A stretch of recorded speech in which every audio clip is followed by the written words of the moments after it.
Hi friends, welcome to my plank breakdown video where we're going to go over foundation, joint alignment, and muscle activation for both a kneeling modified plank and also a standard full plank. Whether you're new at plank or pretty well versed in it, my hope is that you're just going to understand the pose a lot better. And what I mean by that is plank gets all the hype for being a core pose, and it totally is, but it also requires you to recruit a lot of back muscles, shoulders, shoulder blades. It's going to strengthen the wrists as well. Great for your legs, your glutes, your inner thighs. It's really more of a total body move. And I think it's important to understand that when you're performing plank, that you're not just relying on only your core, but you're engaging all over the entire body. So let's break it down on the mat. We're going to start with a modified kneeling plank and then pop up to a full plank. In our plank pose, whatever version we're doing, we start by thinking of your foundation.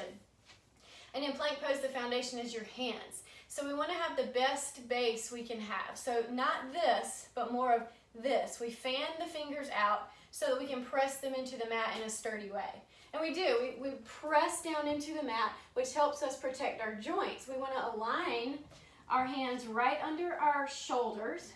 We press the floor away from us. You're literally just pressing down so that we lift up through the shoulders. And we keep our elbows soft, not locked ever. From here, we want to think about shoulders. So a common temptation in plank pose is to sort of rely on your arms and shoulders like you're just propping yourself up, and we start to sink into the shoulder joints, which is not a real healthy way to treat your joints. So instead, we want to lift up out of the joints. So not this, but this. Another thing we tend to do is to let the shoulders rise kind of like in a shrug, and we start to round at the upper back. And we want to avoid that too. So think of pulling your shoulder blades down the back towards your back pockets. And in that way you can keep your shoulders safe.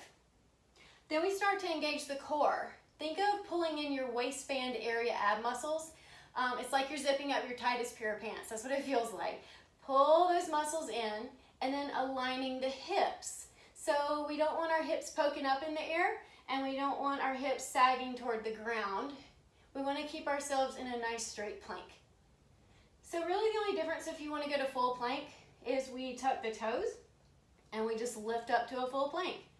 Here we're thinking of pointing our tailbone toward our heels to keep those hips in line, and then we're just pressing back. So we're not coming out of it shifting forward, but pressing back, back, back.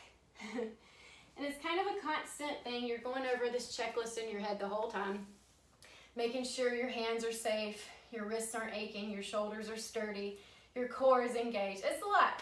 So start off learning the technique, maybe practicing in a modified plank and building up some endurance in it. Maybe you can get to where you have 5 or 10 breaths in it, or maybe you can hold it for a minute.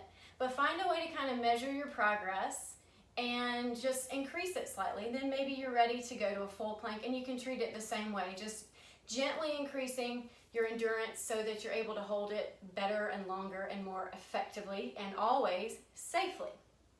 So that's that, kneeling plank and full plank. Thanks so much for watching. If you like this video, subscribe to my YouTube channel or follow my blog at smalltownyogini.com. Thanks so much. Have a good day.